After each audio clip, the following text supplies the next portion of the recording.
let's say 2 or 3 people on our team that are producing and they're really carrying the team, right? Mhm. And so in that, we have some bad actors in those three.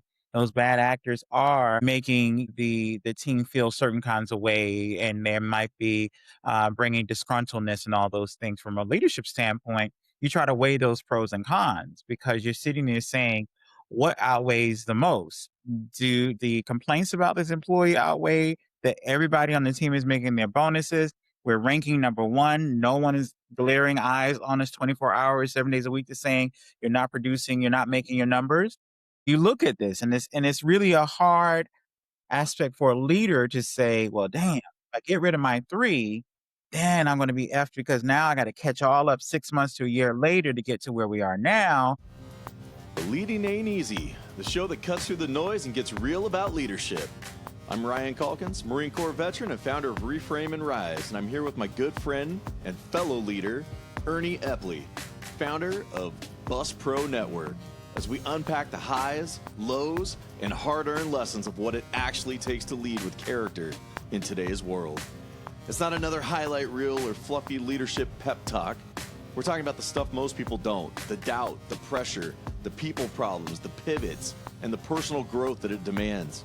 Because the truth is, leadership looks good on paper, but in real life, leading ain't easy.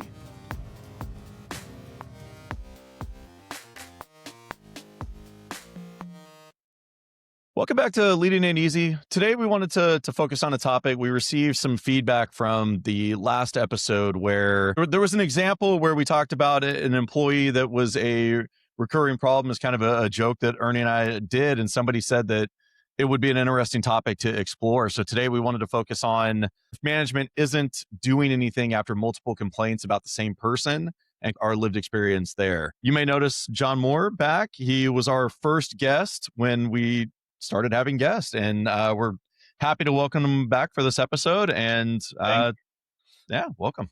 thank you. Thank Yeah, you. welcome back, John. Thank you for joining us. Oh, thank you. It's my pleasure. Thank you for having me.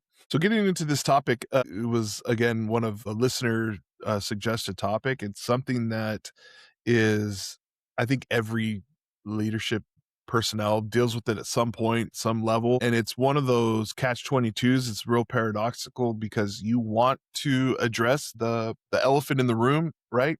And it's, management isn't doing anything. This, X, whether it's a customer or an employee that seems to be having trouble, and it doesn't seem like management is following through. And one of the things that we talked about a lot on the show is leading with empathy. And if you are doing that, you are able to put yourself in that employee's shoe. Heck, you probably have been that employee before. You might be that employee now. I know that there have been times in my leadership career where colleagues of mine, where it didn't feel like they were lifting their weight. And I'm like, hey, other directors are doing this and you're not, so I completely understand where that tension comes from. And I think what I want to do, what my goal is for this episode is to get the perspectives of the subject matter experts in the room, but also put the message out there that, hey, there are a lot of things that happen behind the scenes that you're not aware of. And I also have to remind myself of that, right? To just reinforce that, and also acknowledge that, hey, there are leaders out there who just aren't addressing it. And it really is, that is a valid critique. And that is something you are going through. How do you navigate that? Right. And so without getting into everything all at once, that's sort of where I wanted to begin today's episode with is as an introduction. Like, that's some of the topics we're going to cover today. So I guess on that note, being in a position where you're observing somebody that is consistently being a problem or affecting the rest of the team, and it not being addressed, it definitely lends itself to eroding the chemistry and the culture of the team and the organization, because you see leadership's repeated lack of I don't want to say intervention, but essentially an intervention. And then from if I can chime in, I think it's is an assumption. I'll come from this angle. It's Yes. assumption that leadership is not doing something, right? Because from my aspect of it and having had those experiences, what's happening are one or two things. One is that there's a strategy being built, right, to either build a case to identify different incidents and different things that are happening, so that therefore, when I take my case to HR, there is something to take to HR, not just rumor mills, right? So there has to be a strategy that's built. That's number one. Then two, once we have gone with this scenario of HR is telling you or asking you, and or advising you which direction are we going? Are we managing this person out or we want to cancel this person because of the things in which they're doing is not really at the level of managing them out? Or is it that we are managing them out? And if there is a management out or managing out scenario, you have to build a case because we don't want lawsuits to happen. We don't want to be out of compliance with certain things. So we just can't do, anything we want to do because it can come back and bite us. Now, and how it appears to the employees is that nothing is being done, and of course, as is being taken care of with HR, you can't really display what's being done to another employee in reference to disciplinary. But what you can do to try to solve for that is you can try to meet them where they are. I do understand it's frustrating. I do. It feels like nothing is happening. But believe me, we are looking at this issue and things will be corrected as needed be. Something real general, something that's not stating that something is happening, but something is happening.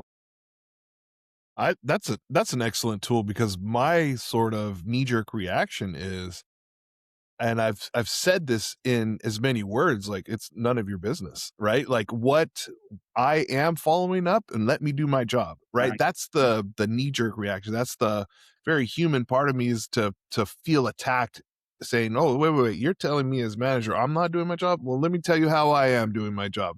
Right? And so I think the tactic of that you just presented is so much, it's more effective, and I have employed that before, but like I said, the knee jerk reaction is, and I've said things like this before, saying, "Look, I can't discuss with you the follow up that was done, but trust me, it's getting done." And another sort of, I guess, tool to put in the tool belt is let them know, like, listen, all of you here, all of us in the state of California, we have rights, and so you're not privy to all the details of the situation. I can't bring you in on that.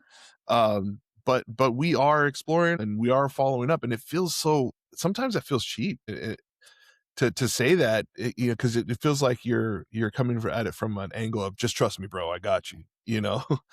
But at the same time, leading into what you said, I think I would also, and I know I've done it, is put them in that employee's shoes as to how you would Yeah. the process to be. You wouldn't want a quick action that's not researched, that's not investigated, that's not, made sure that all of the T's are crossed before disciplinary happens or a person is terminated, right? You would want that same fairness because, yeah, people are going to have gripes about someone because they may not even care for them. It might not even be real things. We got to investigate it. And we can't just, react because you guys are all coming at leadership at the same time. Now, if it's something drastic like sexual harassment, things like that, yeah, things do move more swiftly in those matters, but you don't have to do a lot. You just really go from the case and you rock and roll. But it all depends. It all depends. What do you think, Ryan? No, I was thinking about scenarios where, I mean, that's absolutely the case where management is working behind the scenes, that you aren't necessarily privy to. But I've also seen situations where management really doesn't care and they go through the motions of looking into something, but that person is a producer. They are moving the bottom line and they are a driver of output that may be more, I guess, I don't want to say more valuable. I say they move the needle more financially because they are somebody that is an outputter, whatever. But they're in a management position, having no business in management because most of the complaints are about their management and the way that they treat people and how they, crap on their subordinates. And that goes changed and unchecked because this person is producing. And I think that is, it might be I don't want to say it's an isolated issue, But I think it's one where I've been in a position where I've seen firsthand at the level that I had access that nothing was being done about this person. They didn't care because the person was producing, which is another dynamic and struggle. But Go ahead, Ernie. What do you think? Well, I was just gonna say I could empathize with that because I've been there, Mhm. and I wanted to give just a quick example. Previous place of employment, there was we were having a meeting with all of the leadership across the departments in this agency, and I was sitting next to a fellow director, and they we were doing a budget exercise where we had to pull up and say, hey, we're over budget by 30-40%, whatever the figure was. We need each of you to take a look at your overall budgets and find some places in your discretionary budget where you can cut, and we need to cut approximately 15% across. And so we're doing this exercise, and there was a certain, what I thought was very basic and very entry level for anyone who's managing a budget as a director, to pull up this report and sort of then go from there and see where we can cut. And we're all doing that. We break off into our little cohorts, and the person next to me, who I might say is making probably $100,000 more dollars a year than I am, and they've been there for a long time. I had been at this institution long enough to know that, man, things bottleneck at that department a bunch, and so, and for me, that's a direct, spotlight on the leader. Like, hey, if everything's bottlenecking here, all of us other departments are doing our jobs. It's bottlenecking here. What's going on with the leadership there, right? Um, and then, this person leans over to me and says, like, hey, how do you pull up that report? And I'm floored. I'm like, what the hell do you mean? You're over here making 100 G's more than I am a year, and you don't know how to pull up a fiscal report to show your overall. Well, my accountant does that. Your accountant makes those. What about when you need to make a transfer? What about, and I start like, eh, going in a little bit, and she's like, no, they just handle everything. I'm like, that's why everything bottlenecks there, because there's no like, and so I didn't necessarily go from there to talk to senior leadership to say this, but uh, cut to a few weeks later, we're in another roundtable where it's just certain divisions, not necessarily the whole district management team, and somebody out of frustration starts saying, well, yeah, this department XYZ, and I kind of chime in, and out of frustration, I'm like, yeah, and why isn't, the board or this person, why are they doing anything?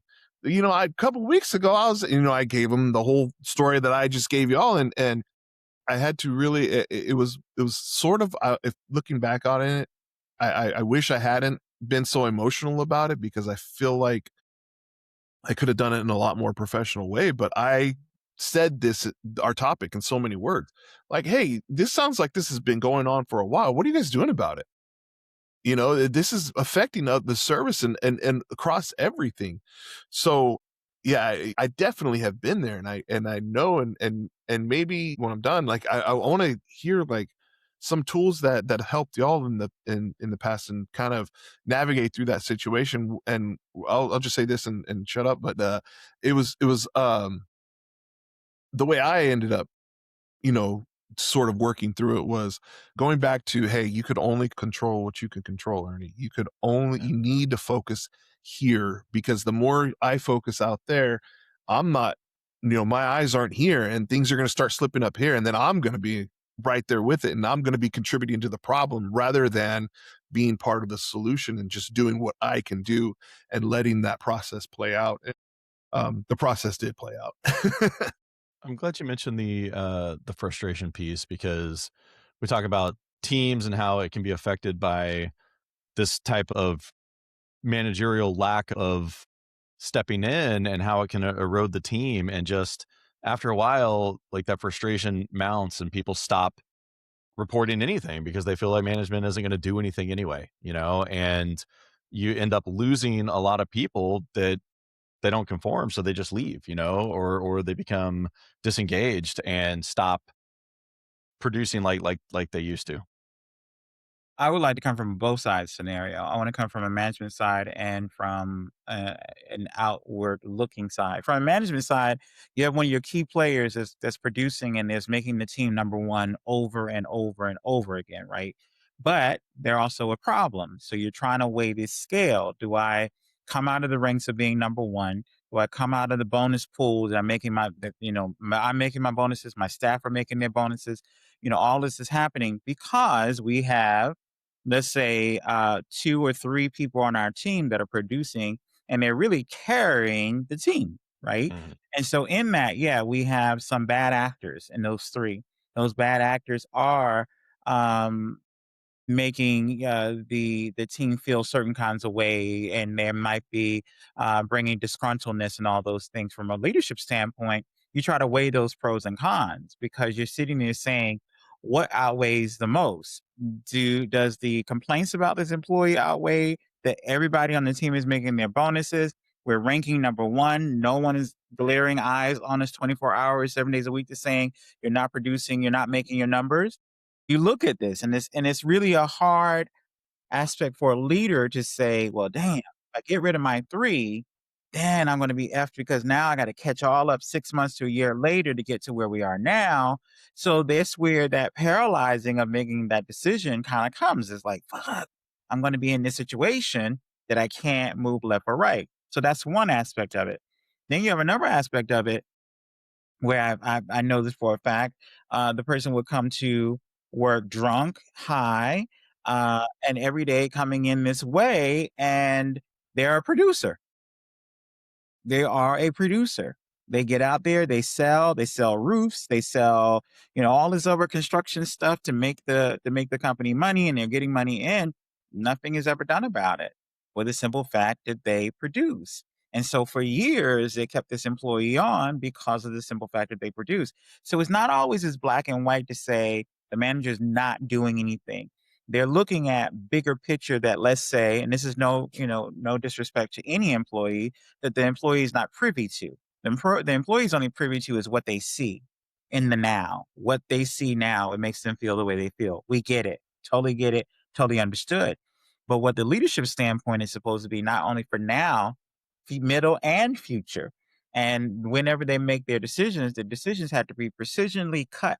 They can't just be cut and not think about the outcome of that. What are you guys thinking of that? What is that thought around that? Well, you said that leadership manages what they can see, right? Or people see the result of those leadership decisions. But there's also times where you have executive leadership who would be making the decision to terminate or whatever else, and a lot of times they only know what they hear. Like, they're removed enough from the situation that it's one of those frustrations where people make their complaints and they bring it, they see no action, they stop complaining, and the managers that would make the decision on accountability and everything else for certain individuals may think, oh, well, things have changed, there's no more complaints coming in. And it's like, well, it's still happening, it's just people gave up because they know nothing's going to happen. And it's just, I've seen that too. So And so have I. I've also seen it to where the boss and that employee are friends because that person gone up the ranks, and now that person is a friend of that employee, and they have the difficulties of now managing that friend, right? Or telling that friend, I'm going to put you on a disciplinary action because blah, blah, blah. I know someone who just went out of town with their boss. And at the same time, they're going to exceed all of their vacation. That boss is going to have to write up that employee because they've exceeded that vacation time frame, and that could cause an infringement on the friendship. But that's also having managerial ethics, right? And knowing what you're supposed to do. And that's where we are in a dilemma in today's time, is that they don't do a lot of training on managerial ethics or managerial training, period, to be honest with you. That really is rooted in how do I manage, right? Not how do I meet my numbers, not how do I work this report, not, I'm talking about how do I really manage people. That's not being done as much. well, is well, I mean, I guess an element or It could vary by individual, but there could be a lack of confidence in handling a situation and taking the easy route of just not addressing it. Hmm? True. Absolutely. But the outcome of that, and you let me know if you feel the Mhm. same. The outcome of that is when you do nothing at all, the problem doesn't just disappear in the shadows. It just continues to get bigger and Mhm. bigger and bigger, and it stretches wider because now a person's saying, "Well, if she can do it, I can do it." So if she can come in 15 minutes late, now I'm coming in 20 minutes late. And if I don't say anything to her, then I have to say, then it's this big thing that happens. So there's a cause and effect. Yeah, it's something that just grows exponentially, and it's that has that domino effect, and not just the domino effect where they're all equal. The dominoes get exponentially bigger, meaning the dominoes being the problems. One thing that I wanted to sort of introduce here and interject is coming from someone who's come in uh and into a situation where I'm now managing these folks. um Previous manager had let this previous management had let this stuff slide, had, these dominoes, as they were, these problems are huge now, and I'm inheriting them. And one thing I want to point out in this perspective is you're going those folks who were going on vacation with the managers, who were the privileged in the previous regime, right? Now that they're gonna see, and I use regime just for lack of a better term. I saw It always Ryan makes me snortle laugh when just a people bit. use regime. Yeah. I use it tongue in cheek, by the way. I should say that. I know. But anyway, you know, what you need to understand, what I didn't fail to understand is now they're going to see equality as being targeted or being unfair, and trying to just communicate to them that no, like, I'm treating everyone equal. You were you were the product of privilege before, with previous regime, with the previous management, right? And now I'm just bringing everybody to a equal playing field. I understand where you're going to feel like you're being slighted and you're not getting the perks you had before. I'm not that person. I'm not, John Flanagan, who was manager here before. I'm Erny Epley, and this is how I choose to lead and run. And I would hope that you can see objectively that I'm not giving you anything that I'm not giving Kevin, or whoever else the other employee is. So that's a pitfall that I think that certainly wasn't. No one ever explained that to me and never gave me that heads up. Like, hey, these people who were privileged before, now that you're treating them equal, they're going to feel really some sort of way on. If I can interject, how are you 2 questions. How are you introducing that change, and what is the period of time that you're giving them to adjust to that change before, writing up and all those other things are gonna go on?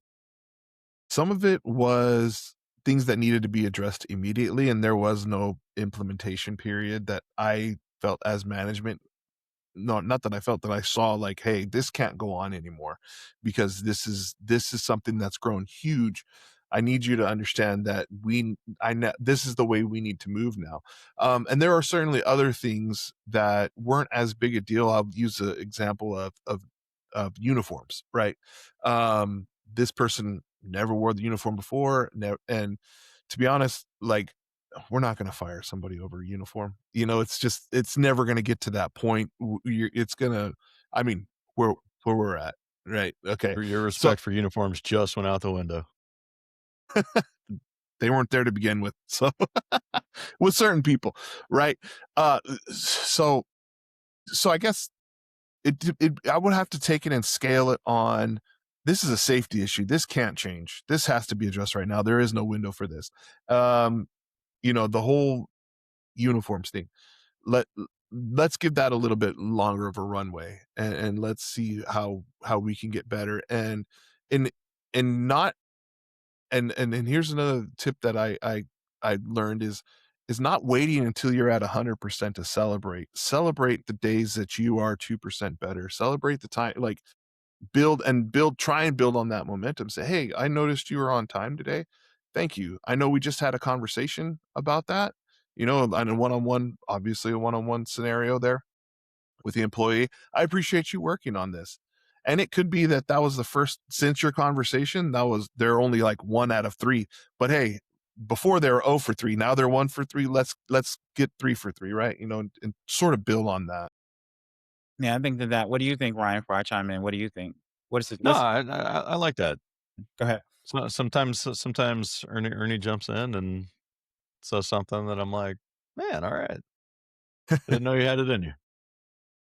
Now, me coming from the aspect that I come from, and I agree with you, Ernie, if it's something that is of regulation and things of that, there's still a time frame of implementation, right? To make sure that persons are, because I used to used to deal with OSHA training and things like that. So there is a time that you got to make sure things are done, right?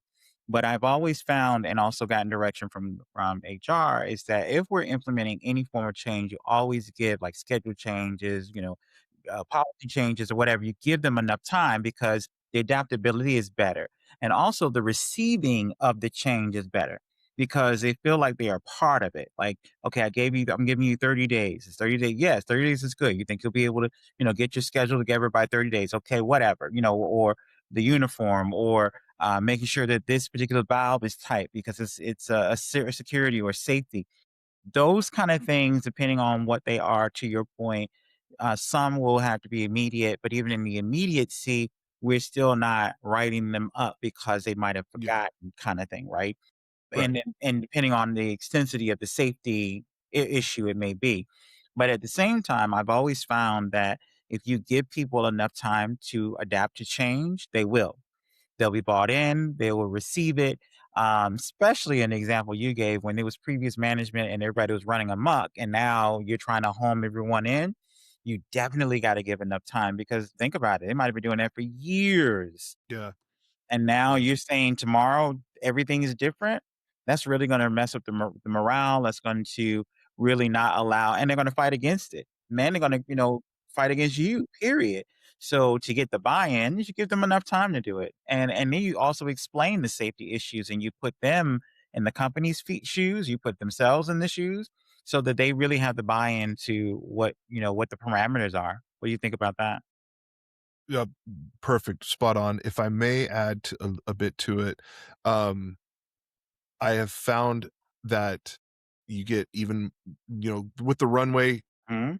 giving them the time to adapt, in addition to getting their feedback, saying, "Hey, guys, look, this is what's been going on for years. We just can't have that, and here's why," right? And don't listen to what I'm saying, listen to the evidence. Here's why we can't have it. Now, how do we fix it? I want to hear from you. You're the ones going to be out there literally with the rubber meets the road. You're going to be out there doing this. We've identified we need change. I want that change to work for you because if it works for you, it's going to work for me. So I agree with what you said. Just add that little bit on there. Absolutely. Buy-in is always so more supported in change than anything else. Only thing with that is you just have to some you're going to use and some you're not, and just let them know, hey, we're open to suggestions. Some we can do now, some we can do in the future. Because then when you don't implement their suggestions, it's like, well, what's the point? Yeah. I think and then you're not going to do it. So you give them some realism around, yeah, these are great ideas. Some of them we can implement today, and some we're going to look in the future. And it's like at least they were heard.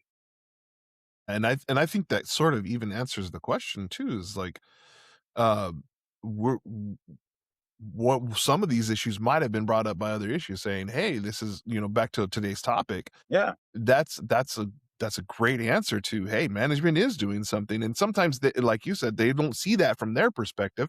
And when this feedback does come and say, "Hey, this is X, Y, Z," and then I've done this too. I've reminded them, "Hey, you know what? The safety meeting we had over there and these changes we made and this whole process we just went through, that was from this very thing that you're bringing me. I just couldn't make that connection in the meeting and chose not to, but I want you to know that this is part of that follow-up and this is that in action, and thank you for bringing that to us." absolutely. And then they really feel special because now they feel that what is was discussed or brought up now applies and it's applicable and it's changed or it's a part of the change. So absolutely. Absolutely. And now we're kind of talking about like the culture and the result and Yes. building back from it. And a lot of the way that you end up is by today's topic of inaction, where the standards and the things that you say that you stand for as a department or division or team or company or whatever, if you're not holding people accountable to those standards, they become meaningless. And then you have the people, the naysayers working on the inside that start to gossip. New people come in. It's like, oh, well, don't just Ron, he won't do anything anyway, blah, blah, blah. And it's just, it becomes more of a challenge the longer you let it go. And then, like Ernie said, he came in, it was a full contaminated, widespread system that he had to fight back from. And being able to nip those situations in the bud is absolutely critical as a leader to make sure that you stop it. And I Absolutely. want to, sorry, go ahead, John. No, no, no. I'm just saying, absolutely. Go ahead. Yeah, no, one of the, I do want to throw this sort of bookend that one subtopic we were on is by saying, I want to be really clear. I'm sitting here talking to two of my buddies about this, and it's a great conversation. Let me tell you, in practice, it's not easy. It's going to be a fight. It's going to be tough, and that's where leading with intent comes into place, and leading with a purpose is, what is your purpose? Are you just gonna let this go slide and happen? Before we talked about the downfalls, right? Hmm. So just be ready that it's you're gonna be in it for the long haul. It's gonna take time. This we didn't get here overnight. We're certainly not gonna fix it over. And know that certain individuals, no matter what you do, will not buy in. No, and will not be happy either. And it goes to our topic too of leading ain't easy because it isn't. It is not for the weak at heart. It really, really isn't, and it's not for those that are not going to follow the game all the way through the end. You can't stop in mid and say, "Oh, I don't want to play anymore." It doesn't work. When it gets hard, I don't want to play anymore. If you see like you're losing, no, you have to go through the whole thing. And that's why a manager has to be a good strategist. And they have to be able to look at every aspect of how things are going to be effective, how things are not going to be effective, how I can bring this in, how the cultural changes are going to. You have to look at almost every, if you're a good manager, if you're not tunnel vision, you have to look at every aspect of the decisions that you're making and how they're going to affect. Some of that decision making is not going to be in folks' benefit. That's kind of how, forgive me for saying the system is rigged that way. That is not going to benefit every single individual. It's just not. But what we can do is try our best to make it happen in some way, shape, or form. If they at least get one thing is better than nothing at all. Yeah. And just to clarify the nipping in the bud piece, I don't mean anytime something happens, unless it's an HR issue like John mentioned before, but it's when you start to see a pattern evolving, you need to get in as quickly as possible and put a stop to it. And expand more on that because why? What happens? Well, what happens? Well, it's what we've talked about. If it goes unaddressed and it continues to become a problem, it starts to affect other people. They see that nothing is happening, so their own accountability starts to drop. They may get in line with the person that isn't doing the right thing, and it becomes a more widespread thing. Or we mentioned before that they disengage. It just destroys the chemistry and the culture and everything that you have. So, but you can't take a single complaint, because I could have a bad day, a bad interaction with Ernie. I go complain to John. John reprimands Ernie, and it's like, okay, well, maybe Ernie didn't really do anything at all. It was my own Interpretation. perception of what happened, and I took offense to it. So you can't be quick to jump on an isolated instances, but it's when you notice a pattern to where Ernie did this to John, and then he did this to me, and then he did it to somebody else, and it starts to become a thing where it's reported. It's like, okay, well, Ernie's becoming a problem. I need to talk to him now. I need to address and get this thing stopped. And that's what HR chimes in and says, what are the patterns? What are the complaints? They start to evaluate them and they start to see to build their case because that is their goal too, to build a case. If they don't have anything to build a case on, like you were saying, if it was just a one off, that's not a case. But a case is built based on repetition, same types of, and it just continues to build. Something needs to happen. Absolutely. Well, I mean in a public entity and in a larger corporation, you do have HR as an asset and somebody that can help you. But a lot of times in a small company, Don't have it. you don't have the luxury of HR. Sometimes it's a third party that just manages policy or maintaining whatever, and you file with them. But the HR responsibilities fall on the leader themselves to track this, work with ownership, and it's just another layer of complication where there can be relationships that you may not be privy to that make things difficult to navigate. So, sort of closing this topic off, I want to invite listeners to consider both sides, Yes. and hit us with feedback. What issues are you tolerating that your team clearly sees? And hit us in the comments. And obviously, I don't know if we'll get to the bottom of it in the comments, but we could certainly talk about it. Have you raised concerns constructively? Have you documented them for the employees? These are all good things to take home about after today's episode. Yeah, let us know where you're listening. Hit us up with any questions. John, I want to thank you so much for joining us today for today's topic. Before we close with our tagline, I did want to mention to the audience, I might stumble my way through this, but I wanted to announce that John, being so gracious enough with his time to join us today, is the start of something new, sort of a pivot, if you will, in the hosting responsibilities and the of where this podcast is going. For personal reasons that I don't want to put out there for the whole world to know, but I'm needing to take a step back. Um, and I think if I could in this moment say that don't be afraid to know when it's time. We had a whole episode on it of putting up boundaries, right? And not to say that this podcast has been anything other than super therapeutic for me. It's it's something that Ryan and I took very seriously. I think I'm at a point in my professional life and my personal life where I think I said yes to too many things, and I'm getting stretched a little thin. And it was it came to a point where I had to really consider, where am I going to cut, right? Because I only have 24 hours in the day. This podcast is something that is intensely personal for me. I I'm part of it with one of my best friends in the world, probably fifth. Ryan, you're number 5 at this point. Top five My works. I would have my made your best MySpace list. I've met some incredible people, John, you being one of them. I sincerely mean that from the heart. I hope you feel that, brother. I can't thank you enough for